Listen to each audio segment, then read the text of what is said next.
Welcome to Vidyashree academy. आज हम discuss करने वाले हैं एक बहुत ही महत्वपूर्ण टॉपिक जिसका नाम है महाकाल लोक कॉरिडोर।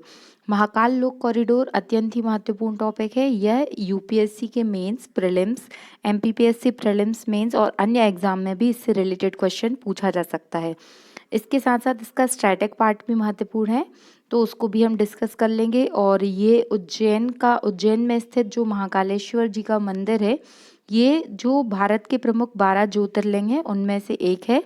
तो महाकाल लोक के हम दर्शन करके आते हैं। महाकाल महादेव, महाकाल महाप्रभु, महाकाल महारुद्र, महाकाल नमोस्तुते। तो महाकाल लोक में कुछ भी लौकिक नहीं है, सब कुछ अलौकिक है।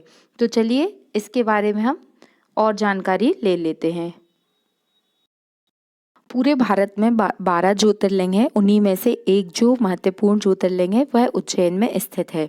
ये जो महाकाल कॉरिडोर का निर्माण हो रहा है, इसमें लगभग 856 करोड़ रुपए का बजट टोटल इसका रखा गया है, जिसमें 900 मीटर का गलियारा बनेगा। जब ये महाकाल कॉरिडोर बनने से पहले कितने हेक्टेयर में था? 2 हेक्टेयर, जिसको विस्तारित करके अब 20 हेक्टेयर में इंक्रीज किया जाएगा। यहाँ पर 2 मुख्य द्वार हैं, जिसमें से एक नंदी द्वार है और दूसरा पिनाका द्वार है। और डिजिटली पूरा स्ट्रक्चर बताया गया है कि कहाँ पर क्या है। और ये क्वेश्चन जो यहाँ पर बनेगा, जब भी आप कभी पर्यटन के बारे में लिख रहे हैं तो वहाँ पर आप धार्मिक पर्यटन के रूप में इसको अच्छे से एक्सप्लेन कर सकते हैं। क्या यही स्थल बस ऐसा कॉरिडोर क्या भारत में पहला बना है? तो जिस जिस प्रकार का इसका विस्तार हुआ है, जैसा इनोवेशन, जैसे टेक्नोलॉजी इसमें लगाया गया है, उतना विस्तारित तो नहीं, लेकिन हाँ 2021 में भी 13 दिसंबर 2021 को काशी विश्वनाथ कॉरिडोर का उद्घाटन माननीय मुख्यमंत्री जी ने उत्तर प्रदेश में किया था, जिसमें लगभग 340 करोड़ रुपए का बजट रखा गया था। अब काशी विश्वनाथ कॉरिडोर, तो काशीनाथ विश्व धाम की स्थापना किसने की थी?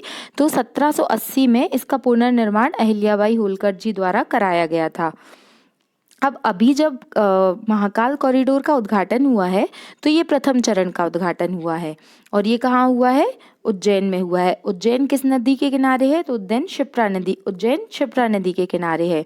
20 हेक्टेयर में लगभग इसका विस्तार हुआ है। और यहाँ पर जो रुद्रसागर झील है, उसके किनारे महाकाल जी की प्रतिमा स्थापित की जाएगी।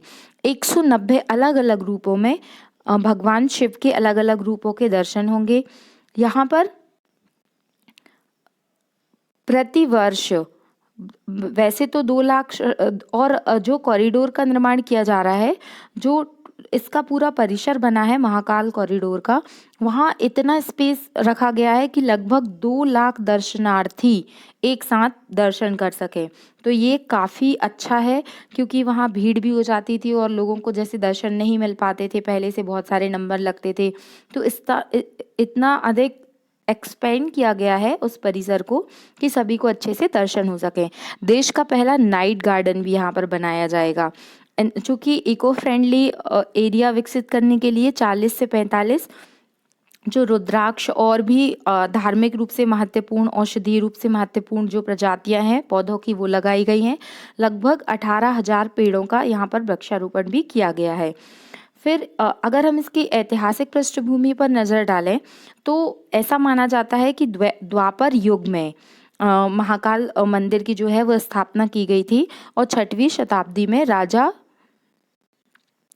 जो चंड प्रद्योत थे, उन्होंने महाकाल उत्सव की जानकारी दी थी। तो महाकाल उत्सव की जानकारी हमें कहाँ से मिलती है? राजा चंड प्रद्योत के इतिहास से मिलती है। फिर अब उज्जैन नगरी का वर्णन कहाँ कहाँ मिलता है, ये भी पूछ सकता है।